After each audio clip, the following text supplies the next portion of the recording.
नमस्कार दोस्तों, जय हिंद, सत श्री अकाल। कैसे हैं आप लोग? आई होप कि आप सभी लोग बहुत अच्छे होंगे, पढ़ रहे होंगे, रिवीजन कर रहे होंगे और हमारे द्वारा जितनी भी क्लासेस शेयर की जा रही हैं वे सारी क्लासेस को आप अच्छे तरीके से देखते चल रहे होंगे और साथ ही साथ नोट्स भी बनाते चल रहे होंगे। यही मेरी आपसे आशा है और यही आप करते भी होंगे।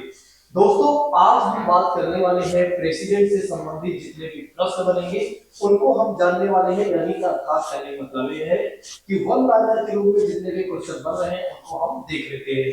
चलिए आइए अब प्रारंभ करते हैं बिना किसी और बात की चर्चा करते हुए सीधा आते हैं आज के अपने पहले प्रश्न पर। दोस्तों, जैसा कि बात करते हैं, आज का हमारा पहला प्रश्न ये कह रहा है कि भारत का राष्ट्रपति राज्यसभा में कितने सदस्यों को मनोनीत करता है या कर सकता है? तो 12 सदस्यों को क्या करता है राष्ट्रपति राज्यसभा में मनोनीत करता है दोस्तों। और वे किन क्षेत्रों से संबंधित होते हैं? तो ध्यान रखिएगा, साहित्य, विज्ञान, कला और समाज सेवा की बात करते हैं तो इन क्षेत्रों में जिन्होंने विशेष अनुभव प्राप्त किया है उन लोगों को क्या करते हैं राष्ट्रपति राज्यसभा में भेजते हैं। तो इन पांचों क्षेत्रों की बात करते हैं तो इन पांचों क्षेत्रों से क्या होता है कि राष्ट्रपति 12 सदस्यों को चुनकर क्या करते हैं, आप कह सकते हैं नॉमिनेट करके राज्यसभा में भेजते हैं। नेक्स्ट बात करते हैं कि राष्ट्रपति का वेतन कितना होता है। तो राष्ट्रपति का जो वेतन होता है ना वो 5 लाख रुपए होता है, ये बातें ध्यान रखिएगा। और प्रति महीना राष्ट्रपति का जो वेतन होता है वो 5 लाख रुपए ही होता है, ये बातें ध्यान रखिएगा। नेक्स्ट बात करते हैं किसी राज्य में राष्ट्रपति शासन कितने समय के लिए लगाया जाता है या अधिकतम कितने समय तक हो सकता है। देखिए इस प्रश्न को समझिएगा। राष्ट्रपति शासन की बात करते हैं तो इसका प्रयोग तब किया जाता है, राष्ट्रपति शासन का प्रयोग जब क्या होता है कि कोई राज्य संविधान के अनुरूप काम ना कर रहा होता है। जब कोई राज्य संविधान के अनुरूप काम ना कर रहा होता है तो फिर क्या होता है, आर्टिकल 356 के तहत राष्ट्रपति क्या करते हैं, राष्ट्रपति शासन लागू कर देते हैं। क्या कर देते हैं? तो राष्ट्रपति शासन लागू कर देते हैं। और इस जो शासन के आधार पर यदि आप देखें तो ये जो शासन लागू होता है इसे अधिकतम कितने वर्ष के लिए बढ़ाया जा सकता है या कितने वर्ष तक लागू किया जा सकता है, ये पूछा जा रहा है। तो अधिकतम 3 वर्ष तक यह लागू रह सकता है। राष्ट्रपति शासन की बात करते हैं। अब राष्ट्रपति शासन की बात करते हैं तो भारत में कौन सा राज्य है जहां सबसे पहले राष्ट्रपति शासन लागू किया गया था दोस्तों? तो वो राज्य है पंजाब की बात करते हैं। तो पंजाब की बात करते हैं तो पंजाब भारत का पहला ऐसा राज्य है जहां पर क्या किया गया था, राष्ट्रपति शासन लागू किया गया था। और कब लागू किया गया था? तो 1951 में लागू किया गया था, यानी कि 1951 में लागू किया गया था। नेक्स्ट बात कर लेते हैं, अगले प्रश्न की बात करते हैं। तो अगला प्रश्न क्या कह रहा है कि राज्य में राष्ट्रपति शासन की घोषणा कौन करता है? तो राष्ट्रपति ही करता है। इसके बारे में तो हमने पहले ही जान लिया। नेक्स्ट बात करते हैं कि राष्ट्रपति के चुनाव के लिए प्रस्तावक और अनुमोदक की कितनी संख्या होनी चाहिए दोस्तों? तो 50 प्रस्तावक की बात की गई है और 50 अनुमोदक की बात की गई है। यानी कि कहने मतलब ये है कि कम से कम 100 सांसद विधायक की बात करते हैं या मतदाताओं की बात करते हैं तो राष्ट्रपति के सपोर्ट में होने चाहिए। अर्थात कहने मतलब ये है कि यहाँ ये कहा जा रहा है कि अगर किसी व्यक्ति को भारत का राष्ट्रपति बनना है तो उसके पास क्या योग्यता होनी चाहिए, ये कहा जा रहा है। इसका कहने मतलब है, देखिए जैसे व्यक्ति क्या होना चाहिए, भारत का नागरिक होना चाहिए। अब मैं लिखूंगा नहीं कोई बातें, बस बताते चलूंगा। वैसे मैंने राष्ट्रपति वाले वीडियो में सारी चीजें कवर कर दिया है, ठीक है। तो यहाँ पर केवल वैसे मैं बताते चलूंगा ताकि आपको समझ में आता जाए सारी चीजें।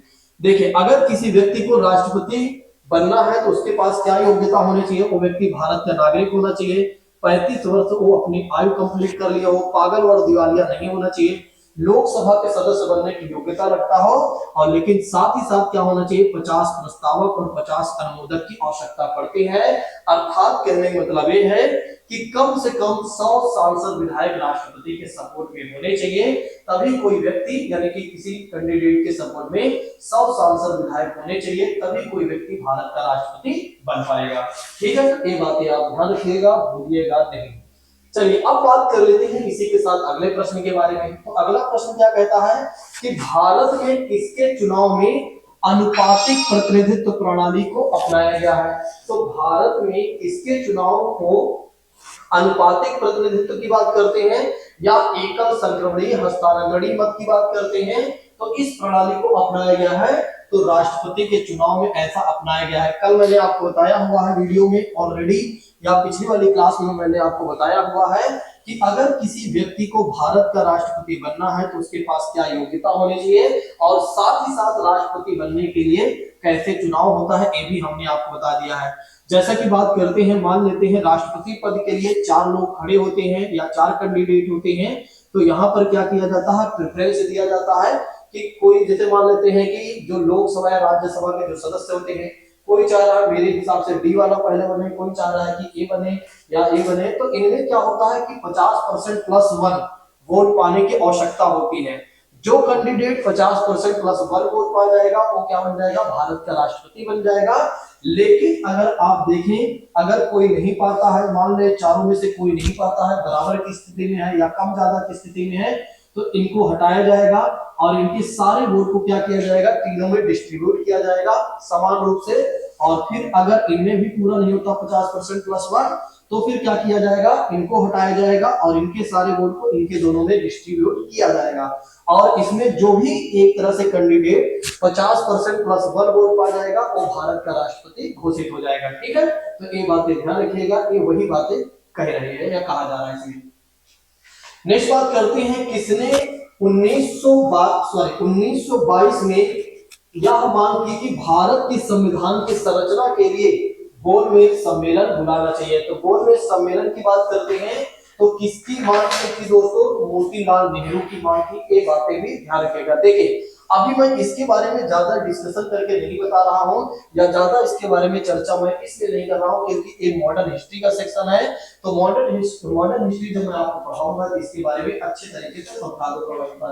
नेक्स्ट बात करते हैं कि भारत के राष्ट्रपति की मर्जी तक किसी राज्य में अपने पद पर कौन रह सकता है, तो राज्यपाल।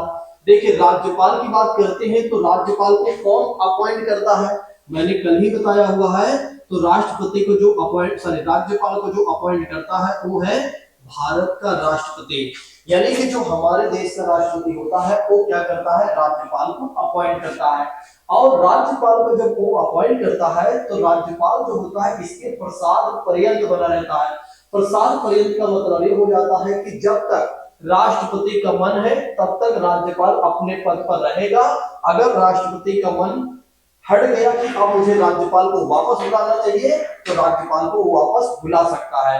वैसे तो राज्यपाल का जो कार्यकाल होता है 5 वर्ष के लिए होता है और राष्ट्रपति महोदय कहता है कि देखिए आप जाइए राज्यों में सब बेहतर करिए, आप संवैधानिक प्रमुख है राज्य के, आपको किसी भी तरह की कोई दिक्कत नहीं है, लेकिन आपको क्या करना है, अंडर कॉन्स्टिट्यूशन ही रहकर काम करना है। अगर आपने वायलेंस किया या हमें किसी भी तरह की कोई चीजें कमी लगी तो हम क्या करेंगे, आपको सीधा वापस बुला लेंगे।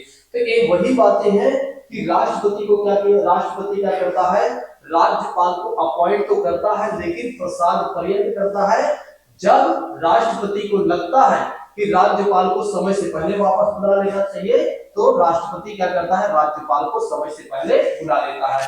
तो ये वही बातें हैं कि हमारी जब तक मर्जी रहेगी तब तक हम आपको अपने पास रखेंगे, जिस दिन हमारी मर्जी खत्म उस दिन हम आपको हटा देंगे। ठीक है, तो ये बातें ध्यान रखिएगा। चलिए अब हम बात करते हैं इसी के साथ अगले पॉइंट के बारे में, यानी कि अगले क्वेश्चन के बारे में। तो अगला क्वेश्चन क्या कहता है कि राष्ट्रपति किस सूची के विषय पर अध्यादेश जारी कर सकते हैं। और अध्यादेश के बारे में हमने आपको बताया ही है कि आर्टिकल 123 के तहत, अनुच्छेद 123 के तहत राष्ट्रपति क्या करते हैं, अध्यादेश जारी करते हैं या जारी कर सकते हैं। किस कंडीशन में अध्यादेश जारी कर सकते हैं राष्ट्रपति, जब संसद के सत्र न चल रहे हो, अर्थात कहने का मतलब ये है जब लोकसभा न चल रहा हो और साथ ही साथ यदि आप देखें राज्यसभा न चल रही हो या दोनों सदन में से कोई एक ही सदन न चल रहा हो, तो राष्ट्रपति जब सीधे कानून लाते हैं उसे क्या कहा जाता है, अध्यादेश कहा जाता है। ठीक है, किस आर्टिकल के थ्रू इसे लाते हैं, तो आर्टिकल 1, 2, 3 के तहत। ये बातें ध्यान रखिएगा। अब यहाँ पर एक कहा जा रहा है कि अध्यादेश जारी कर सकता है तो किस विषय पर। देखिए विषय की बात करते हैं, संघ सूची की बात करते हैं और समवर्ती सूची की बात करते हैं। अब इसको समझने के लिए आपको क्या करना पड़ेगा, शेड्यूल 7 समझना पड़ेगा। शेड्यूल 7 का मतलब हो जाता है 7वीं अनुसूची को समझना पड़ेगा। देखिए 7वीं अनुसूची में कहा गया है कि केंद्र और राज्य के बीच में शक्तियों के बंटवारा के बारे में कहा गया है। किसके बीच में शक्तियों के बंटवारा की बात की गई है? तो केंद्र की बात करते हैं, यानी केंद्र सरकार के बीच में, और राज्य सरकारों के बीच में क्या किया गया है? शक्तियों के बंटवारे के बारे में बताया गया है। कहा गया है कि इसके अंतर्गत यदि आप देखें तो 3 सूची होगी। एक तो पहली बात करते हैं संघ सूची की बात करते हैं, और संघ सूची को अंग्रेजी में क्या कहा जाता है? यूनियन लिस्ट कहा जाता है। दूसरी बात करते हैं राज्य सूची की बात करते हैं, तो राज्य सूची की बात करते हैं तो इसे स्टेट सूची कहा जाता है। फिर उसके बाद बात कर लेते हैं समवर्ती सूची की बात करते हैं। उसके बाद हम बात करते हैं समवर्ती सूची की बात करते हैं, तो समवर्ती सूची को क्या कहा जाता है? कॉन्करेंट लिस्ट कहा जाता है। अब देखिए इसमें क्या कहा गया है, ये जो संघ सूची होगी ना, इस पर केवल और केवल केंद्र सरकार ही नियम बनाएगी। ध्यान रखिएगा, संघ सूची के अंतर्गत कौन नियम बनाएगा? तो केंद्र सरकार नियम बनाएगी। दूसरी बात करते हैं ये जो राज्य सूची है ना, राज्य सूची में केवल राज्य सरकार ही नियम बनाएंगे। और तीसरी बात करते हैं समवर्ती सूची की बात करते हैं, तो केंद्र सरकार और राज्य सरकार दोनों मिलकर नियम बना सकते हैं, या जिसको जब जैसे जरूरत है वो बना सकता है, यानी कि इस प्रकार में, यानी कि इसमें।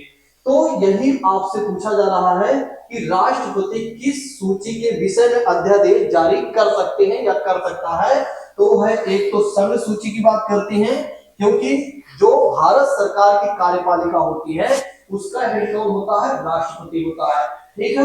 और दूसरी बात करते हैं समवर्ती सूची की बात करते हैं, यहाँ हमने पहले ही बताया हुआ है कि केंद्र सरकार और राज्य सरकारें मिलकर यहाँ पर नियम बनाती हैं, या जिसको जब जैसे जरूरत पड़ती है वो नियम बना लेता है। लेकिन अगर किसी, देखिए समवर्ती सूची में अगर किसी कानून को एक तरह से, या किसी विषय पर, या किसी कह सकते विषय पर राज्य सरकार ने कानून बनाया हुआ है, और साथ ही साथ यदि आप देखें तो फिर केंद्र सरकार ने भी उस पर नियम बना दिया है, तो ये मान के चलिए कि जो राज्य सरकार का कानून होगा वो प्रभावी नहीं होगा, बल्कि फिर क्या होगा? केंद्र सरकार का जो कानून होगा वो प्रभावी हो जाएगा, ठीक है। तो ये बातें आप ध्यान रखिएगा। बाकी इसमें बहुत सारी चीजें हैं, जब मैं आपको पढ़ाऊंगा सूचियों के बारे में तो वहां अच्छे तरीके से आपको सारी इंफॉर्मेशन दे दूंगा। लेकिन अभी अगर आप देखें तो तत्काल समय में इतनी ही आपको जरूरत है, तो इतना आप ध्यान रखिएगा। नेक्स्ट बात करते हैं कि पहली बार राष्ट्रपति शासन कब लागू किया गया था? याद करिए, अभी थोड़ी देर पहले ही हमने आपको बताया था कि राष्ट्रपति शासन कब पहली बार लागू किया गया था, यानी कि आर्टिकल 356 की बात करते हैं, तो इसका प्रयोग कब किया गया था? तो 20 जुलाई 1951 को किया गया था। कहां पर किया गया था? तो फिर से मैं आपको बता दे रहा हूं, तो पंजाब में पहली बार किया गया था। तो पंजाब में पहली बार राष्ट्रपति शासन को लागू किया गया था। चलिए नेक्स्ट बात करते हैं। भारतीय संविधान के अनुसार भारत का राष्ट्रपति राज्य का क्या होता है? तो राज्य का संवैधानिक प्रमुख होता है या अध्यक्ष होता है। तो नेक्स्ट बात करते हैं, यानी कि इस बात को ध्यान रखिएगा, भारत के राष्ट्रपति का चुनाव कैसे होता है? तो राष्ट्रपति का जो चुनाव होता है अप्रत्यक्ष होता है, यानी कि इनडायरेक्ट होता है। कैसे? जैसे कि बात करते हैं, हम जिन प्रतिनिधियों को चुनकर भेजते हैं, लोकसभा, राज्यसभा या विधानसभा की बात करते हैं, और वे जो हमारे प्रतिनिधि होते हैं वे क्या करते हैं? राष्ट्रपति को चुनते हैं। तो इसी को क्या कहा गया? अप्रत्यक्ष कहा गया। जिनको हम नहीं चुनेंगे बल्कि हमारे द्वारा जो चुने गए प्रतिनिधि होंगे वे राष्ट्रपति को जब चुनेंगे तो उसे उस चुनाव को क्या कहा जाएगा? अप्रत्यक्ष कहा जाएगा। प्रत्यक्ष चुनाव किसे कहा जाता है? आपके दिमाग में बातें चल रही होंगी कि सर आखिर प्रत्यक्ष चुनाव किसे कहा जाता है, डायरेक्ट किसे कहा जाता है? तो मैं आपको बता देता हूं। देखिए, जिनको आप स्वयं चुनते हैं ऐसे चुनाव को क्या कहा जाता है? प्रत्यक्ष चुनाव कहा जाता है। किनको आप स्वयं चुनते हैं? तो मैं आपको बता देता हूं किनको आप स्वयं चुनते हैं। देखिए, प्रत्यक्ष चुनाव की बात करते हैं तो यहीं पर आप ध्यान रखिएगा। देखिए, प्रत्यक्ष चुनाव में यदि आप देखें तो ग्राम प्रधान या पंचायती राज व्यवस्था की बात करते हैं, तो ग्राम प्रधान या पंचायती राज व्यवस्था के अंतर्गत जो चुनाव होता है उसको कौन चुनता है? हम सभी लोग मिलकर चुनते हैं, यानी कि जनता चुनती है। तो एक प्रत्यक्ष चुनाव के अंतर्गत आएगा। शहरों में अगर आप देखें तो शहरी व्यवस्था है, और शहरी व्यवस्था को क्या कहा गया? नगर पालिका, नगर निगम और नगर परिषद कहा गया। इसमें यदि आप देखते हैं तो पार्षद होता है और मेयर होता है, उनको भी कौन चुनता है? तो हम ही चुनते हैं। तो ये भी कौन सा चुनाव है? तो डायरेक्ट चुनाव की बात करते हैं। फिर उसके बाद बात करते हैं लोकसभा की बात करते हैं, लोकसभा के सदस्यों की बात करते हैं, और विधानसभा के सदस्यों की बात करते हैं तो इनको भी हम ही चुनते हैं, डायरेक्ट चुनते हैं। तो ये ऐसे जो चुनाव होते हैं ये सब डायरेक्ट होते हैं, यानी कि जनता के द्वारा चुने जाते हैं, इसीलिए इन्हें क्या कहा गया है कि ये सारे चुनाव प्रत्यक्ष रूप से होते हैं। अब आपके दिमाग में ये बातें भी चल रही होंगी कि महोदय ये बता दीजिए आप कि आप प्रत्यक्ष चुनाव किनका होता है। देखिए, भारत का जो राष्ट्रपति होता है ना, उसका चुनाव कैसा होता है, अप्रत्यक्ष होता है, इनडायरेक्ट होता है। भारत का जो उपराष्ट्रपति होता है, उसका भी चुनाव अप्रत्यक्ष होता है, इनडायरेक्ट होता है। फिर अगर आप देखें तो जो राज्यसभा होती है ना, उसका भी चुनाव कैसे होता है, अप्रत्यक्ष होता है। फिर जो राज्य की विधान परिषद होती है दोस्तों, राज्य की जो विधान परिषद होती है उसका भी चुनाव कैसे होता है, तो अप्रत्यक्ष होता है। तो हमने आपको प्रत्यक्ष चुने जाने वाले जो मेंबर होते हैं उनके बारे में बता दिया, और अप्रत्यक्ष चुने जाने वाले जो पद हैं उनके बारे में हमने आपको बता दिया है। मुझे नहीं लगता है कि अब आपको समझ में ना आई हो कोई बातें। आई होप कि आप सभी लोगों को सारी बातें क्लियर हो गई होंगी। चलिए आइए हम बढ़ते हैं अपने आते हैं टॉपिक पर या क्वेश्चन पर आते हैं। यदि आप लोगों को क्लासेस बेहतर लग रही हैं या आप लोगों को सारी बातें समझ में आ रही हैं, तो आप क्या करिए, जल्दी से कमेंट करके बताइए यस सर, आपने जितनी भी बातें बताई हैं वो सारी बातें समझ में आ चुकी हैं। और साथ ही साथ आप क्या करिए, ये दोबारा है, ठीक है, तो इसको मैं आगे बढ़ता हूँ। चलिए, ये भी इसमें से दो चीजें दोबारा है तो रहने देते हैं इसको, ठीक। चलिए नेक्स्ट बात करते हैं, यानी कि अगले प्रश्न की बात करते हैं। तो अगला प्रश्न क्या कह रहा है दोस्तों, तो अगले प्रश्न की बात करते हैं। तो अगला प्रश्न ये कह रहा है, ये वाला तो मैंने बता ही दिया है, तो अब इस पर डिस्कशन नहीं करना है। जब किसी विधेयक को संसद में प्रस्तुत किया जाता है तो किसकी अनुमति के बाद वह अधिनियम बनता है, तो राष्ट्रपति के अनुमति के बाद क्या होता है, अधिनियम बनता है। ये बहुत सारे लोगों को नहीं पता होता है कि कैसे कोई अधिनियम बनता है, और बहुत सारे लोगों को ये नहीं पता होता है कि कैसे उस अधिनियम को एक्ट कहा जाता है। देखिए, जैसे किसी कानून के बारे में जब पहले सोचा जाता है, दोस्तों, तो उसे क्या कहा जाता है, बिल कहा जाता है। और बिल को हिंदी में क्या कहा जाता है, विधेयक कहा जाता है। क्या कहा जाता है, विधेयक कहा जाता है, ठीक है, आप समझिएगा। अब कोई बिल आएगा तो संसद में आएगा। अब संसद की बात करते हैं तो इसमें सबसे पहली बात की जाएगी लोकसभा की बात की जाएगी, ठीक है। दूसरी बात करते हैं राज्यसभा की बात की जाएगी, और तीसरी बात करते हैं तो प्रेसिडेंट की बात की जाएगी, ठीक है। तो सबसे पहले क्या होगा कि या तो लोकसभा में कोई बिल आएगा या तो राज्यसभा में कोई बिल आएगा, ठीक है। तो दोनों में से किसी भी सदन में कोई बिल आ सकता है, ठीक है। इस बिल को क्या कहा जाता है, कच्चा मसौदा भी कहा जाता है, ठीक है, इसको समझिएगा। मान लेते हैं कि कोई बिल लोकसभा में पहले आया, तो इस बिल की बात करते हैं तो यह बिल क्या होगा, यहाँ पर डिस्कशन होगा कि हाँ कैसा कानून होना चाहिए। जैसे मान लेते हैं एक कानून को ले लेते हैं कि अगर आपसे कोई व्यक्ति चोरी करेगा तो उसे 20 साल की सजा कह सकते हैं। ऐसा कानून हम बनाना सोच रहे हैं, 20 साल की सजा वाला, ठीक है। तो अब एक कानून कह सकते हैं, या इसे क्या कहा जाएगा, अभी बिल कहा जाएगा। हम क्योंकि सोच रहे हैं इसके बारे में, ठीक है, या अब हमारे मन में ये बातें आ भी चुकी हैं, तो हम बिल को प्रस्तुत कर रहे हैं लोकसभा में। अब इस बिल को हम कहां लेकर आ रहे हैं, लोकसभा में लेकर आ रहे हैं। लोकसभा में क्या होता है, डिस्कशन होगा कि हाँ ये बिल पास होना चाहिए या नहीं होना चाहिए, कितना ये बिल सही है कितना गलत है। लेकिन फाइनली मान लीजिए कि यह बिल लोकसभा से पास हो जाता है। जब यह बिल लोकसभा से पास हो जाता है तो फिर क्या होता है, इस बिल को भेजा जाता है राज्यसभा में। जो प्रोसीजर लोकसभा में होता है वही प्रोसीजर राज्यसभा में भी होता है। यहाँ पर भी कुछ लोग इस बिल के पक्ष में होंगे, कुछ लोग इसके विपक्ष में होंगे। जब यह बिल क्या होगा, राज्यसभा से भी पास हो जाएगा, तो इस बिल को भेजा जाएगा किसके पास, प्रेसिडेंट ऑफ इंडिया, राष्ट्रपति के पास भेजा जाएगा। अब राष्ट्रपति के पास 2 से 3 विकल्प होते हैं। अगर कोई बिल राष्ट्रपति के हाथ में गया तो राष्ट्रपति चाहे तो तुरंत सिग्नेचर कर दे तो वो बिल तुरंत पारित हो जाएगा, या उसे मना कर सकते हैं, पुनर्विचार के लिए कह सकते हैं, या उसे पॉकेट वीटो का इस्तेमाल करके अपने पास रख सकते हैं, जो कि हमने बताया ही हुआ है। लेकिन अभी फाइनली आप ये समझिए, जब प्रेसिडेंट के पास यह बिल आया लोकसभा राज्यसभा से पास होकर, तो राष्ट्रपति महोदय ने क्या कर दिया, सिग्नेचर कर दिया, यानी कि हस्ताक्षर कर दिया। जब राष्ट्रपति महोदय ने क्या किया, हस्ताक्षर कर दिया, तो अब इसे बिल नहीं कहा जाएगा, अब इसे एक्ट कहा जाएगा। क्या कहा जाएगा, एक्ट कहा जाएगा। और एक्ट को हिंदी में कहा जाता है अधिनियम कहा जाता है। और अधिनियम को यदि हम और सरल कर देते हैं तो इसे क्या कहा जाता है, कानून कहा जाता है। क्या कहा जाता है, कानून कहा जाता है। मुझे लगता है कि अब आप लोगों को ये बातें समझ में आ गई होंगी कि जब कोई बिल लोकसभा, राज्यसभा और राष्ट्रपति से पास हो जाता है तो वो बिल क्या बन जाता है, अधिनियम बन जाता है। ये बातें आप जरूर ध्यान रखिएगा, भूलिएगा नहीं। ऐसे ही प्रश्न आपके एग्जाम में पूछे जाते हैं। जहां पर आपकी नजर हटती है वहां पर आयोग की नजर पहुंचती है।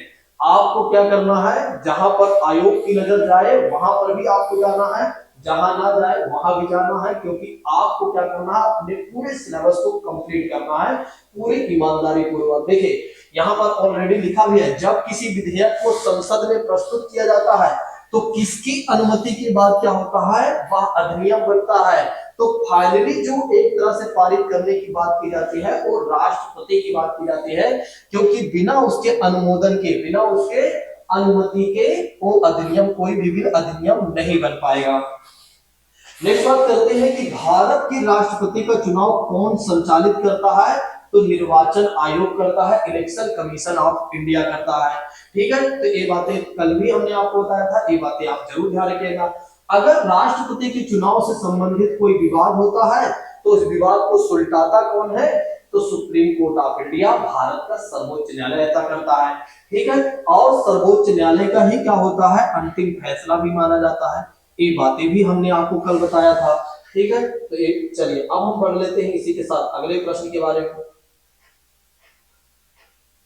यहां पर देखिए ऑलरेडी मेंशन है, देखिए जिस क्वेश्चन के बारे में बात करूंगा वहां पहले आगे आपको मिल ही जाएगा कहीं ना कहीं।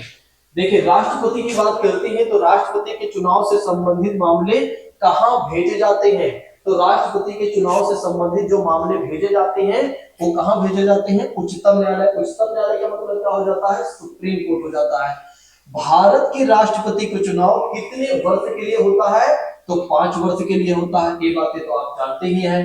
राष्ट्रपति को उनके पद से कैसे हटाया जा सकता है, तो महाभियोग चलाकर। और कब महाभियोग चला जाता है, जब राष्ट्रपति क्या करते हैं, संविधान का वायलेंस करते हैं, यानी कि उल्लंघन करते हैं, और हिंदी में लिखकर आता है अतिक्रमण करते हैं।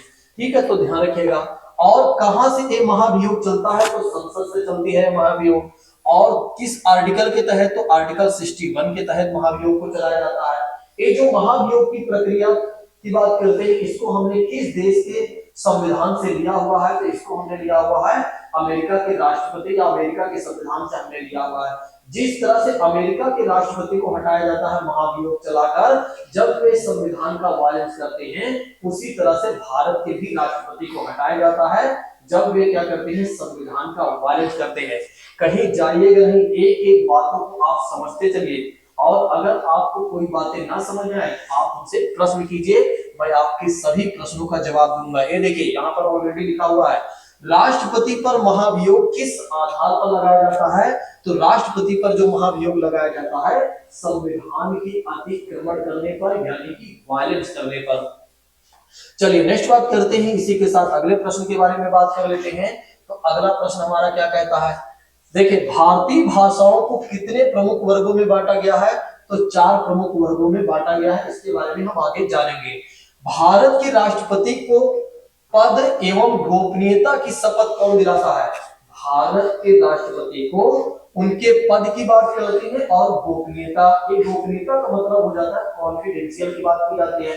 अर्थात कहने का मतलब ये है, उन्हें एक कहा जाता है कि देखिए आप जब अपने पद पर बैठेंगे या बैठिएगा तो आपसे अगर कोई भी बातचीत होती है सरकार से, तो आपको अपनी जो गोपनीय बातें हैं किसी को भी साझा नहीं करना है, किसी को भी नहीं बताना है, कि आप शपथ लीजिए। तो राष्ट्रपति महोदय क्या करते हैं, शपथ लेते हैं अपने पद की, और साथ ही साथ सारी बातें को कॉन्फिडेंशियल रखने के लिए, तो उसके लिए शपथ लेते हैं। तो ये शपथ दिलाता कौन है, तो भारत का मुख्य न्यायाधीश, यानी कि चीफ जस्टिस ऑफ इंडिया। तो सुप्रीम कोर्ट का मुख्य न्यायाधीश जो होता है वो क्या करता है, राष्ट्रपति को शपथ दिलाता है या दिलवाता है। अब अगर राष्ट्रपति को अपना त्याग पत्र देना हो तो किसे देगा, उपराष्ट्रपति को। उत्तर प्रदेश की प्रथम महिला मुख्यमंत्री कौन बनी थी, तो उत्तर प्रदेश की पहली महिला मुख्यमंत्री बनी थी सुचेता कृपलानी, आप तो जानते ही हैं कि यहां से भी कई बार प्रश्न बन जाते हैं। ठीक है, चलिए नेक्स्ट बात करते हैं। भारत के, ये वाला सबसे महत्वपूर्ण पॉइंट है, इसको लिख लीजिएगा अपने कॉपी में। भारत के कौन से राष्ट्रपति हैं जो निर्विरोध चुने गए हैं? निर्विरोध का मतलब ये हो जाता है जिसके विरोध में कोई ना आया हो। जिसके विरोध में कोई ना आया हो उसे क्या कहा जाता है? निर्विरोध कहा जाता है। दरअसल क्या होता है ना, ये नीलम संजीव रेड्डी जी की बात करते हैं ना, जब ये पहली बार राष्ट्रपति चुनाव के लिए खड़े हुए थे या कैंडिडेट के रूप में उतरे थे, तब ये पहली बार चुनाव हार गए थे। लेकिन आगे चलकर क्या होता है, जब दोबारा एक चुनाव के लिए राष्ट्रपति पद के लिए दावेदारी करते हैं, तब क्या होता है, इनके विरोध में कोई नहीं आता है, तो इतिहास के पन्नों में इनका नाम दर्ज हो जाता है। आपको भी इसी तरह से काम करना है कि आपका भी नाम इतिहास के पन्नों में दर्ज हो जाए। देखिए, कोई भी एग्जाम देकर एग्जाम निकाल लेना एक बड़ी बात नहीं है, आराम से कोई भी निकाल सकता है।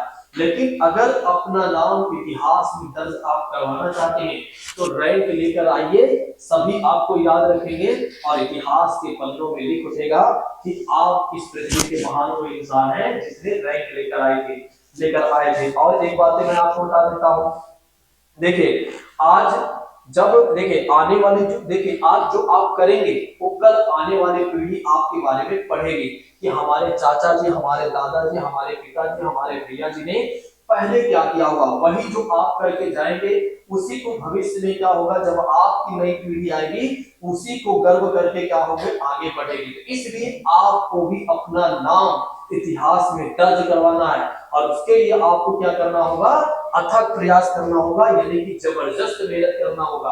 तो जबरदस्त मेहनत करना होगा, इसके लिए आपको थकने की आवश्यकता नहीं है।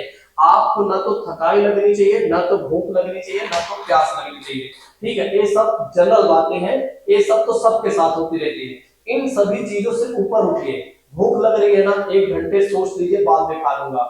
नींद लग रही है ना, बाद में सो लेंगे। लेकिन अभी जो काम है इसे तत्काल में करना है, बाकी काम बाद में, अभी जो है इसे खत्म करना ही है। क्योंकि हर दिन की हमारी परिस्थिति अलग होती है। जैसे कि बात करते हैं, आज आप पढ़ रहे हैं, आप सोचे कि कल या 2 घंटे बाद आप पढ़ लेंगे, तो दरअसल क्या होगा ना, 2 घंटे बाद कुछ ऐसा काम आ जाएगा कि 2 घंटे और आपका खराब चला जाएगा। दूसरी बात, अगर आज आपने नहीं पढ़ा ना, तो हो सकता है कि कल कहीं आपको जाना पड़ जाए, तो आज का भी दिन आपका खराब हुआ क्योंकि आपका मन खराब हुआ था, और कल किसी और की वजह से आपका मन खराब हो गया, कहीं आपको जाना पड़ गया है, किसी ने आपको कुछ कह दिया।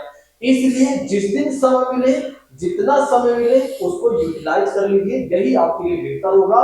बाकी आप समझ जाइए समय पर, नहीं तो आपका अनुभव आपको समझा देगा। चलिए आगे बढ़ लेते हैं। देखिए, स्वतंत्र भारत के प्रथम राष्ट्रपति कौन थे? वो थे डॉक्टर राजेंद्र प्रसाद की बात करते हैं। डॉक्टर राजेंद्र प्रसाद जो थे वो भारत के पहले राष्ट्रपति थे। इन्हें कब चुना गया था? तो इन्हें चुना गया था 24 जनवरी 1950 को। 24 जनवरी 1950 को क्या हुआ था? संविधान सभा की अंतिम बैठक की गई थी। तो 24 जनवरी 1950 को संविधान सभा की अंतिम बैठक की गई और उसी दिन डिसीजन लिया गया कि अब भारत का राष्ट्रपति कौन बनेगा। तो भारत का राष्ट्रपति बनते हैं डॉक्टर राजेंद्र प्रसाद। और इसके 2 दिन बाद क्या होता है? 26 जनवरी आता है और 26 जनवरी 1950 की बात करते हैं तो भारत में संविधान को लागू कर दिया जाता है और साथ ही साथ ये कह दिया जाता है आज से भारत एक गणतंत्र राष्ट्र होगा। और गणतंत्र का मतलब ये हो जाएगा कि हमारे देश का जो राष्ट्रपति का पद होगा वो वंशानुगत नहीं होगा, बल्कि वो निर्वाचित होगा, यानी कि चुनकर ही हुआ, चुनाव के माध्यम से ही वो राष्ट्रपति बन पाएगा। ठीक है, तो ये बातें ध्यान रखिएगा, भूलिएगा नहीं। अच्छा, यहाँ पर क्वेश्चन ये पूछा जा रहा है कि स्वतंत्र भारत के पहले राष्ट्रपति किस राज्य से थे? तो डॉक्टर राजेंद्र प्रसाद की बात करते हैं तो ये बिहार राज्य से थे। अब अगले प्रश्न की बात कर लेते हैं कि भारत के किस राष्ट्रपति की मृत्यु कार्यकाल के दौरान ही हो गई थी, या कह सकते हैं खत्म होने से पहले ही हो गई थी? तो वे थे डॉक्टर जाकिर हुसैन। याद रख लीजिए, यहाँ से प्रश्न पूछे जाते हैं कि भारत के वे पहले राष्ट्रपति कौन थे। भारत के वे पहले राष्ट्रपति कौन थे जिनकी मृत्यु कार्यकाल के दौरान ही हो गई थी?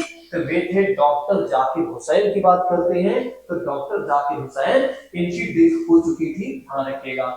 यहाँ पर तीनों ही बातें उतनी ही महत्वपूर्ण है जितना कि आपका एग्जाम महत्वपूर्ण है। अगर आप लोगों ने ये तीनों चारों बातों को लिख लिया और समझ लिया, अपने दिमाग में प्रिंट कर लिया, तो एक नंबर आपको दिलाने या लेने से कोई नहीं रोक सकता है। चलिए अब हम बढ़ते हैं इसी के साथ अगले प्रश्न के बारे में, यानी अगले बिंदु पर बात कर लेते हैं। भारत का राष्ट्रपति किसकी नियुक्ति नहीं करता है? भारत का राष्ट्रपति किसकी नियुक्ति नहीं करता है? तो उपराष्ट्रपति की नियुक्ति नहीं करता है, क्योंकि वाइस प्रेसिडेंट ऑफ इंडिया की बात करें ना, तो ये जो वाइस प्रेसिडेंट ऑफ इंडिया होता है, जिसे उपराष्ट्रपति कहा जाता है, ये चुनाव के माध्यम से आता है। किसके माध्यम से आता है? चुनाव के माध्यम से आता है। इसे कोई भी अपॉइंट नहीं करता है, ये चुनाव के माध्यम से आता है। याद करिए, अभी मैंने आपको बताया था कि आप प्रत्यक्ष चुनाव के अंतर्गत, याद करिए पिछली बातें मैंने आपको बताया था ना, ये देखिए आप प्रत्यक्ष के चुनाव के अंतर्गत यदि आप देखें तो किसका चुनाव होता है? राष्ट्रपति, उपराष्ट्रपति, राज्यसभा के सदस्यों की बात करते हैं और विधान परिषद के सदस्यों की बात करते हैं। इसीलिए ये बातें मैंने पहले ही आपको बता दिया है, ताकि क्या हो कि जब आपसे पूछा जाए तो आप आराम से उन चीजों को बता सकें। देखिए, जिन बातों को मैं आपको बताऊं उन बातों को ध्यान से आप समझते चला करें, क्योंकि ये मान के चलिए कुछ ऐसी भी बातें होंगी जो भविष्य में वो आने वाली होंगी, इसलिए मैं कुछ चीजें पहले ही बता देता हूं। चलिए नेक्स्ट बात करते हैं, वित्त बिल की बात करते हैं। ये जो वित्त बिल है ना, इसे अंग्रेजी में मनी बिल कहा जाता है। देखिए अंग्रेजी में तो इसका नाम यही रहेगा, लेकिन हिंदी में दो तीन नामों से बोल दिया जाता है। कभी इसी को धन विधेयक बोला जाएगा, तो कभी इसी को वित्त विधेयक बोला जाएगा। एक वित्त विधेयक की बात करते हैं ना, अनुच्छेद 110 के तहत क्या होता है? राष्ट्रपति के पूर्व अनुशंसा पर ही क्या होता है? लोकसभा में प्रस्तुत किया जाता है। चलिए नेक्स्ट बात करते हैं, भारतीय संविधान के अनुसार भारत का पहला सिटीजन कौन माना जाएगा? देश का प्रथम नागरिक कौन माना जाएगा? तो देश का प्रथम नागरिक माना जाएगा भारत का राष्ट्रपति ही माना जाएगा। ये तो बातें हमने कल ही जान लिया था। चलिए नेक्स्ट बात करते हैं, भारत के राष्ट्रपति पद के लिए उम्मीदवार की न्यूनतम कितनी वर्ष आयु होनी चाहिए? 35 वर्ष। राष्ट्रपति के चुनाव किस पद्धति से होता है? ये भी बातें मैंने आपको बता दिया है। तो राष्ट्रपति का जो चुनाव होता है समानुपातिक प्रतिनिधित्व एकल संक्रमणीय मत हस्तांतरण की बात करते हैं, तो इसके माध्यम से होता है। नेक्स्ट बात करते हैं,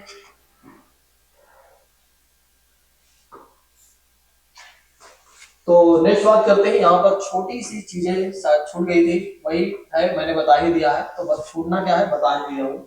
चलिए नेक्स्ट बात करते हैं, एक मिनट दोस्तों, दरअसल क्या होता है कि क्लास में कुछ चीजें मिस हो जाती हैं, वैसे मिस नहीं हुई हैं। चलिए हम आगे बढ़ लेते हैं, मिस नहीं हुआ हम बाद में देख लेंगे इसे। एक मिनट, मुझे लगा कि एक स्लाइड मैंने छोड़ दिया है। चलिए, वैसे हमने छोड़ा नहीं है, मुझे लग रहा था।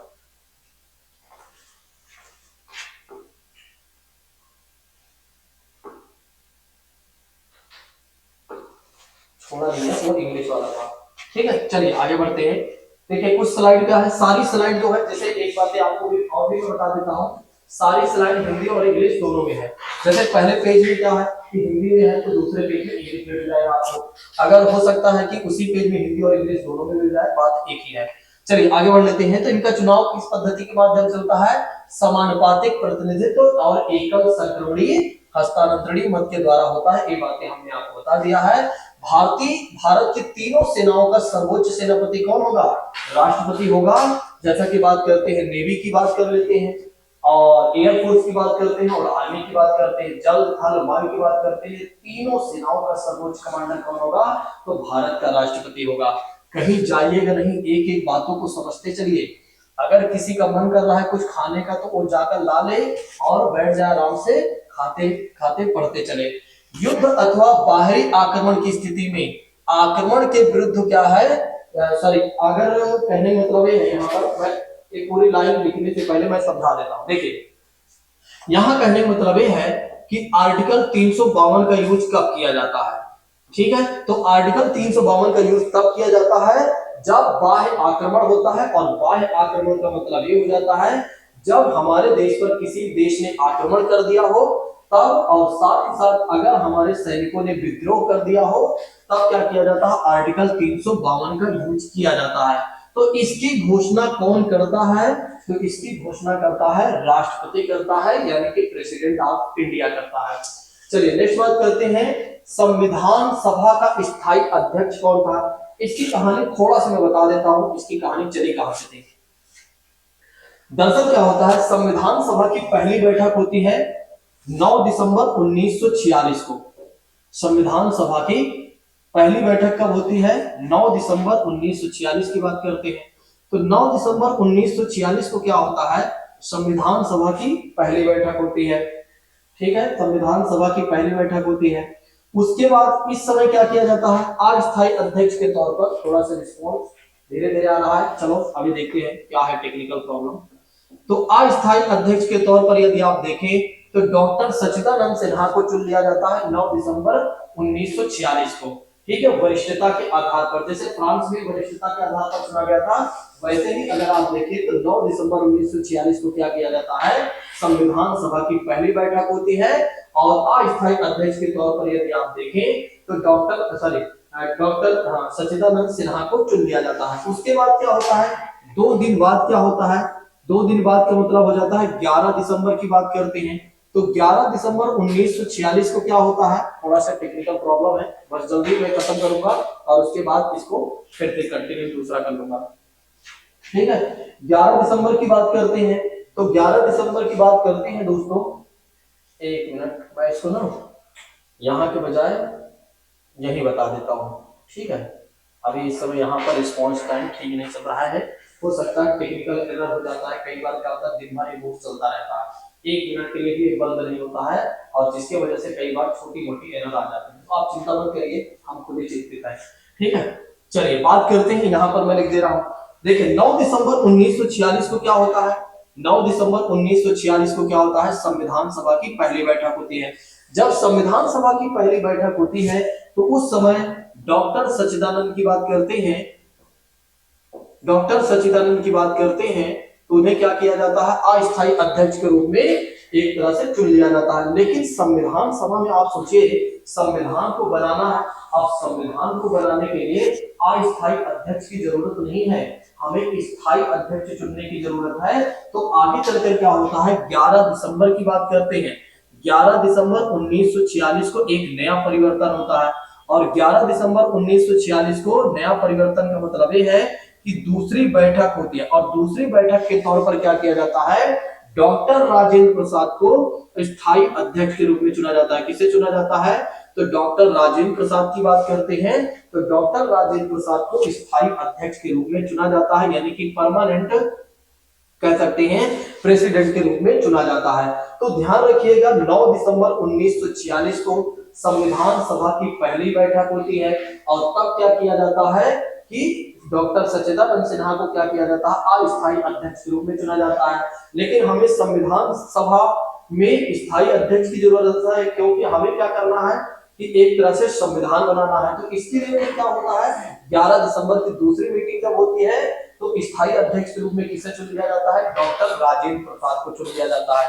चलिए आते हैं हम अपने टॉपिक पर। देखिए हमने आपको बता दिया है कि संविधान सभा की स्थायी अध्यक्ष के रूप में किसे चुना गया था, डॉक्टर राजेंद्र प्रसाद को।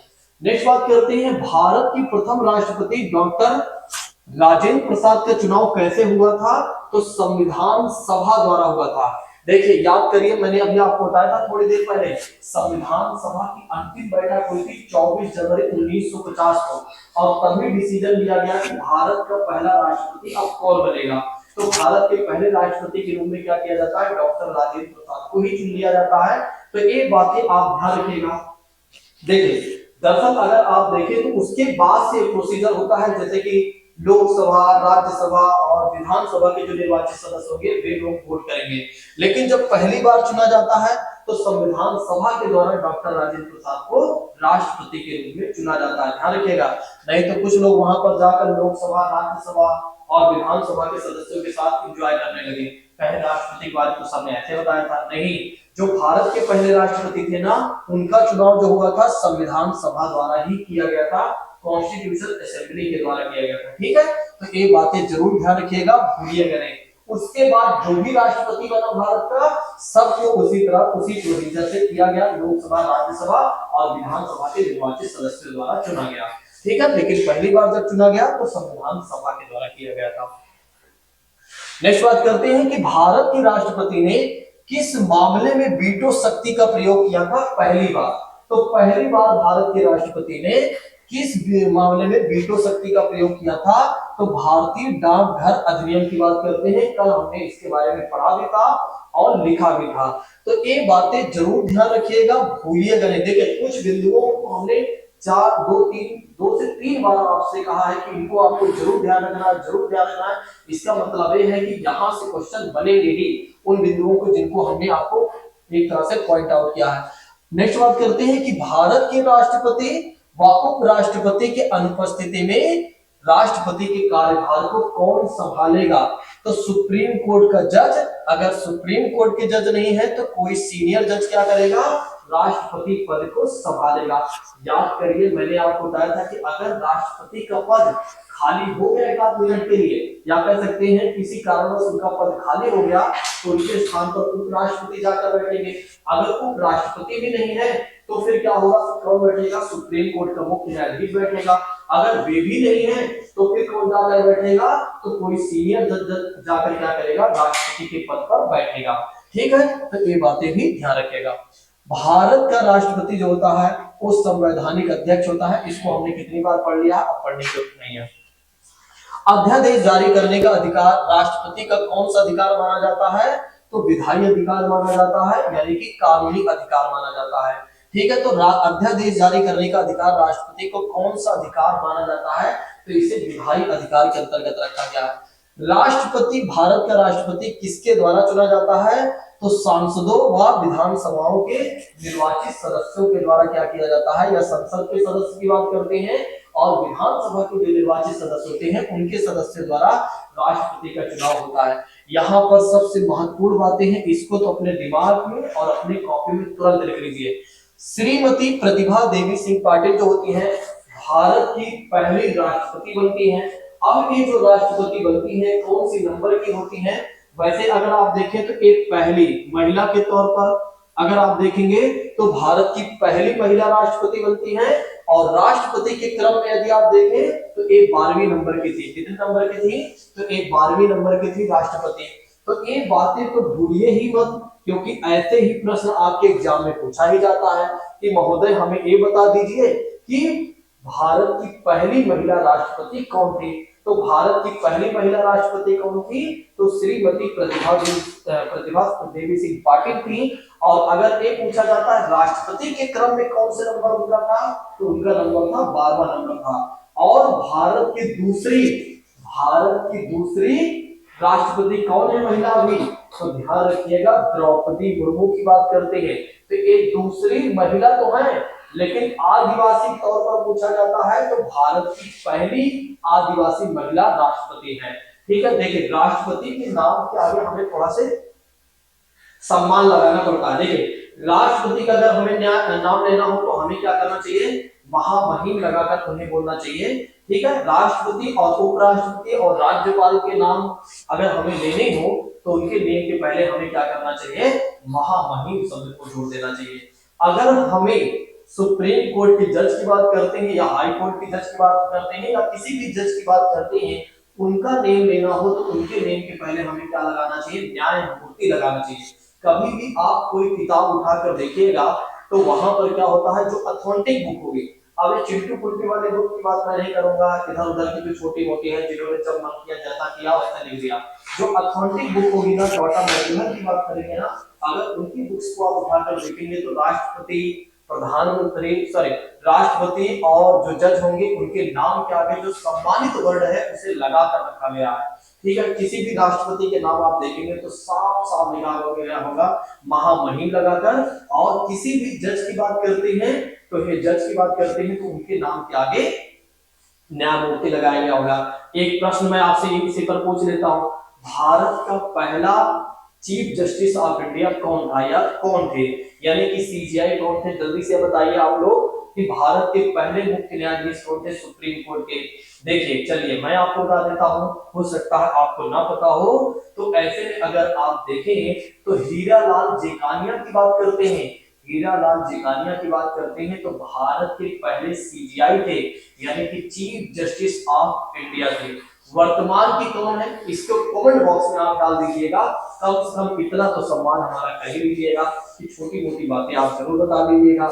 हाँ, यहाँ पर ये भी आप बताइएगा कि 21 नंबर के जो वर्तमान के चीफ जस्टिस ऑफ इंडिया है ना, 21 नंबर के हैं। और दूसरा क्वेश्चन आप ये भी डाल दीजिएगा कि जो राष्ट्रपति हैं, जो अभी वर्तमान के राष्ट्रपति है ना, वे किस नंबर के राष्ट्रपति हैं। ठीक है, राष्ट्रपति के क्रम में। अब ऐसे प्रश्न कई बार पूछे जाते हैं, तो आपको देखो ये जो दो टास्क हमने दिया है ना, जब अगर आपको नहीं आता रहेगा तो आप क्या करेंगे, इंटरनेट पर सर्च करेंगे। जब इंटरनेट पर सर्च करेंगे तो एक बातें नहीं, आपको 3 से 4 बातें मिल जाएंगी और फिर आपका मन करेगा वाकई में सर ने जो क्वेश्चन दिया था, अगर इसी तरह से हमें डेली प्रश्न देते रहे तो हमारे जीवन में कुछ नया बदलाव आ जाएगा। चलिए बात करते हैं इसी के साथ अगले प्रश्न के बारे में। लोकसभा व राज्यसभा में राष्ट्रपति कुल कितने सदस्यों को मनोनीत करते हैं, तो टोटल मिलाकर 14 सदस्यों को मनोनीत करते हैं, जिसमें से 12 सदस्य जो होते हैं उन्हें वे राज्यसभा से होते हैं और 2 सदस्य जो होते हैं एंग्लो इंडियन की बात करते हैं। ठीक है, कहने मतलब ये है कि राष्ट्रपति क्या करते हैं, राज्यसभा में 12 सदस्यों को मनोनीत करते हैं और एंग्लो इंडियन की बात करते हैं तो 2 सदस्यों को मनोनीत करते हैं, तो टोटल मिलाकर 14 सदस्य। याद रखिएगा, भारत के राष्ट्रपति को कौन सलाह देता है, तो संघीय मंत्रिपरिषद, अर्थात कहने का मतलब यह है कि प्रधानमंत्री और उनके साथ जो मंत्रिपरिषद है वो क्या करेंगे, राष्ट्रपति को सलाह देंगे। याद करिए, मैंने आपको कल बताया था कि 42वां संविधान संशोधन अधिनियम 1976 की बात करते हैं, जब एक कहा गया इंदिरा गांधी जी के द्वारा, अब से क्या होगा, राष्ट्रपति महोदय अपने आप से कोई काम नहीं करेंगे, बल्कि प्रधानमंत्री और उसके साथ जो मंत्रिपरिषद है उसकी सलाह को मानना उन्हें पड़ेगा। लेकिन फिर 44वां संविधान संशोधन इसी समय आ जाता है, ठीक है, 1978 में, और मोरारजी देसाई जी कहते हैं कि ठीक है, प्रधानमंत्री और उसकी मंत्रिपरिषद की बात मानने के लिए राष्ट्रपति बाध्य हैं, लेकिन थोड़ा सा हम परिवर्तन कर देते हैं, उसमें हम पुनर्विचार शब्द को जोड़ दे रहे हैं ताकि राष्ट्रपति को लगे तो वे प्रधानमंत्री और उनकी मंत्रिपरिषद से ये कह सके कि महोदय आप इस पर विचार कर लीजिए जो कह रहे हैं। ठीक है, तो ये बातें तो आप समझ ही गए होंगे, कल ही हमने आपको बताया था। यहां पर सबसे महत्वपूर्ण पॉइंट है ना, इसका, इस क्वेश्चन को आप लिख लेना और बगल में मेरा नाम लिख लेना, ताकि जब प्रश्न आ जाए आपके एग्जाम में तो उसके बाद आप आराम से कमेंट कर दें कि सर ने उसी दिन हमें बताया था।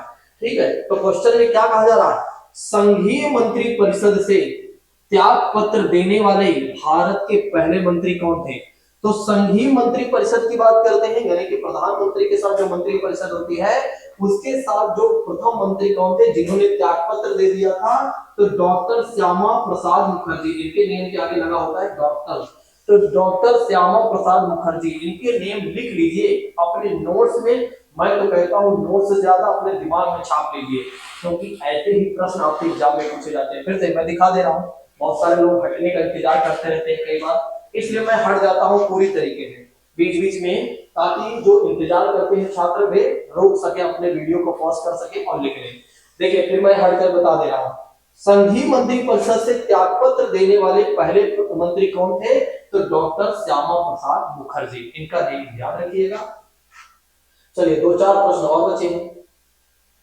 किस विधेयक को राष्ट्रपति पुनर्विचार के लिए नहीं कह सकते हैं, किस विधेयक को राष्ट्रपति पुनर्विचार के लिए नहीं कह सकते, रिकंसीडर के लिए नहीं कह सकते हैं। याद करिए, मनी बिल के संदर्भ में मैंने आपको बताया था कि मनी बिल में क्या था कि अनुच्छेद 110 के तहत ये कहा गया था कि मनी बिल को लाने से पहले लोकसभा में राष्ट्रपति से सहमति लेनी होगी। तो राष्ट्रपति जब पहले ही सहमति दे देते हैं, यानी कि अनुशंसा कर देते हैं, तो फिर धन विधेयक को राष्ट्रपति कभी भी वापस नहीं कर सकते हैं। तो ये बातें तो ध्यान रखिएगा ही आप लोग कि किस विधेयक को राष्ट्रपति पुनर्विचार के लिए नहीं लौटाता है, तो है धन विधेयक, यानी कि मनी बिल की बात करते हैं। भारत के राष्ट्रपति की तुलना किस देश के सम्राट से की जाती है, तो ब्रिटेन के सम्राट से की जाती है। किससे की जाती है, तो ब्रिटेन के सम्राट से की जाती है। अब आप लोग सोच रहे होंगे, कल तो आपने अमेरिका के राष्ट्रपति को बता दिया था और आज आप ब्रिटेन के जो राजा रानी होते हैं उनके संदर्भ में आप कह रहे हैं। देखिए कल जो मैंने बताया था वो आज भी मैं आपको बताने चल रहा हूँ, दोनों के ही कॉन्टेक्स्ट अलग है। कहने का मतलब ये है कि दोनों के ही संदर्भ अलग है। अगर राष्ट्रपति पर, भारत के राष्ट्रपति पर महाभियोग चलाना है तो वो जो महाभियोग की प्रोसीजर है ना उसको हमने अमेरिका के राष्ट्रपति से लिया हुआ है। और भारत में जो संसदीय प्रणाली है ना, पार्लियामेंट्री सिस्टम जिसे कहा जाता है, जिसमें लोकसभा, राज्यसभा और राष्ट्रपति होंगे। जैसे कि भारत में राष्ट्रपति है ना, अब ब्रिटेन में आप जाते हैं तो वहां पर भी लोकसभा है, राज्यसभा है, लेकिन वहां पर राजा या रानी है, क्योंकि वहां पर राजतंत्र है और भारत में लोकतंत्र है। लेकिन उनकी तुलना हम कैसे कर सकते हैं भारत के राष्ट्रपति को ब्रिटेन के सम्राट से। जैसे वहां पर क्या है कि ब्रिटेन का सम्राट का मतलब नथिंग है, नाम मात्र के होते हैं, वैसे ही भारत में भी क्या है, राष्ट्रपति जो होते हैं वे नाम मात्र के होते हैं, इसीलिए उनके साथ तुलना की गई है। लेकिन मैं आपको एक बातें बताऊं ना, यहाँ पर अतिरिक्त जानकारी है, वैसे जब मैं पढ़ाऊंगा तो बताऊंगा। अमेरिका का राष्ट्रपति जितना पावरफुल है ना, उतना तो हमारे देश का प्रधानमंत्री पावरफुल है। सोचिए ये बात, मतलब अगर अमेरिका का राष्ट्रपति ये कहता है कि मैं सबसे ज्यादा पावरफुल हूं ना, तो हमारे देश के राष्ट्रपति नहीं कहेगा, बल्कि हमारे देश का प्रधानमंत्री ही कह देगा कि देखिए जितना आपके पास पावर है ना, उतना हमारे पास पावर है। कहने का मतलब ये है कि अमेरिका के राष्ट्रपति और भारत के प्रधानमंत्री के साथ तुलना कर सकते हैं, इसमें शक्तियों को लेकर, ठीक है, पावर को लेकर यहाँ पर है। ठीक है, देखिए हर बातें जो भी मैं बात बता रहा हूँ वो सारी बातें सही होती हैं, लेकिन हर जगह कहने का संदर्भ अलग होता है। तो हर एक संदर्भ को समझ लिया करें, या तो लिख लिया करें, नहीं तो बाद में आप कहें आपने वहां तो ये बताया था, यहाँ ये काम बता रहे हैं। जैसे कोई आपको जो मैथ वाला टीचर होता है वो पढ़ा रहा है आपको 2 तिहाई 6, और कहीं जब 3 के पहाड़ा पढ़ाना पड़ा तो उसने बोल दिया 3 दूनी 6, तो आपके बाद में आकर उससे लड़ने लगे, ये क्या महोदय आपने 2 तिहाई 6 बताया, आप बता रहे 3 दूनी 6। ठीक है, तो दोनों के संदर्भ अलग है। जब 2 के पहाड़ा में 3 की बात की गई और 3 के पहाड़ा में 2 की बात की गई, आप समझ में आया कि नहीं? तो ये वही बातें हैं। नेक्स्ट और लास्ट बातें देख लेते हैं। किसी भौगोलिक क्षेत्र को अनुसूचित क्षेत्र की बात करते हैं, ठीक है, अनुसूचित क्षेत्र घोषित करने का अधिकार किसे है, तो प्रेसिडेंट ऑफ इंडिया की बात करते हैं। अब लास्ट बातें 2-3 प्रश्न और बचा रह गया। राष्ट्रपति की कार्यपालिका का अध्यक्ष कौन, सॉरी भारत की कार्यपालिका का अध्यक्ष कौन होता है, एग्जीक्यूटिव हेड कौन होता है, तो प्रेसिडेंट ऑफ इंडिया भारत का राष्ट्रपति होता है। देखिए कार्यपालिका का जो हेड होता है ना वो राष्ट्रपति होता है, और उसी कार्यपालिका के अंतर्गत यदि आप देखेंगे तो उपराष्ट्रपति भी आता है। अब मैं क्यों ऐसा कह रहा हूं, वैसे अगर आप देखें तो राष्ट्रपति जो होता है कार्यपालिका का हेड होता है, जो कार्यपालिका की समस्त शक्तियां होती है वो राष्ट्रपति में ही निहित होती है, लेकिन राष्ट्रपति क्या करता है, या तो स्वयं उसे संचालित करता है या संचालित करवाता है किसी और के माध्यम से। ठीक है, तो कार्यपालिका का हेड होता है राष्ट्रपति, लेकिन कॉन्स्टिट्यूशन में फिर वो बातें याद कर लीजिए, आर्टिकल 42वां संविधान संशोधन की बात करते हैं, 1976 की बात कर लेते हैं, तो फिर आप याद करेंगे तो भले राष्ट्रपति कार्यपालिका का हेड होता है, लेकिन प्रधानमंत्री और उसकी मंत्रिपरिषद उस समय ज्यादा पावरफुल हो जाती है ना। 42वां संविधान संशोधन समझिए ना, तब आपको सारी बातें क्लियर हो जाएगी। बाकी अगर आपको कार्यपालिका नहीं समझ आ रही है ना, तो कार्यपालिका को अभी आप सरकार समझ लीजिए, बाकी मैं बाद में पढ़ाऊंगा, कार्यपालिका को ऐसा पढ़ा दूंगा कि भविष्य में आपको पढ़ने की जरूरत नहीं पड़ेगी। नेक्स्ट बात करते हैं, योजना आयोग और मंत्रिपरिषद का अध्यक्ष कौन होता है, प्रधानमंत्री होता है। ये जो योजना आयोग है ना, ये अब नहीं रहे। जब नेहरू जी आए थे, भारत के पहले प्रधानमंत्री के रूप में बने थे, उन्होंने पंचवर्षीय योजना को लागू किया था और योजना आयोग की स्थापना किया था। लेकिन आपको तो पता ही है कि मोदी जी जब बनते हैं 2014 में, जब मोदी जी 2014 में बनते हैं ना, तो इसी योजना आयोग का नाम बदलकर 2015 के आसपास क्या करते हैं, नीति आयोग कर देते हैं। क्या कर देते हैं, नीति आयोग कर देते हैं। और इस नीति आयोग का अध्यक्ष कौन होता है, तो प्राइम मिनिस्टर ऑफ इंडिया होता है, भारत का प्रधानमंत्री होता है। देखिए ये जो जब जब जैसे ही नया प्रधानमंत्री बनेंगे ना, अपने आप से बन जाएंगे नीति आयोग के अध्यक्ष। ये मत सोचिएगा कि इन्हें चुना जाएगा, इन्हें अपॉइंट किया जाएगा, ये सब कोई फालतू का काम नहीं है। बस साफ साफ कहा गया है, जैसे प्रधानमंत्री बदलेंगे वैसे ही, या जो तत्काल में प्रधानमंत्री होगा वो नीति आयोग का अध्यक्ष कहलाएगा। ठीक है, और जो प्रधानमंत्री होता है ना, इस सदन का प्रथम नेता भी होता है और सत्ताधारी दल का भी प्रमुख नेता होता है। ठीक है, वैसे जब मैं प्रधानमंत्री पढ़ाऊंगा तो बता दूंगा, प्रधानमंत्री में ज्यादा कुछ नहीं है, मात्र 2 कह सकते हैं कि 10 मिनट की क्लास है बस प्रधानमंत्री के बारे में, 10 मिनट में ही प्रधानमंत्री समाप्त हो जाएंगे। चलिए आज के विषय में आपने देखा कि मैंने आपको राष्ट्रपति से संबंधित जितने भी प्रश्न हैं वे सारे प्रश्न हमने आपको अच्छे तरीके से करवा दिया है, और साथ ही साथ राष्ट्रपति के बारे में भी हमने बहुत अच्छे से पढ़ा दिया है। इसके पहले यदि आप देखें तो हमने आपको लोकसभा, राज्यसभा, विधानसभा, विधान परिषद फिर आप देखें तो हमने राष्ट्रपति बता दिया, और राष्ट्रपति से संबंधित जितने भी प्रश्न हैं वे सारी चीजें हमने आप तक पहुंचा दिया है।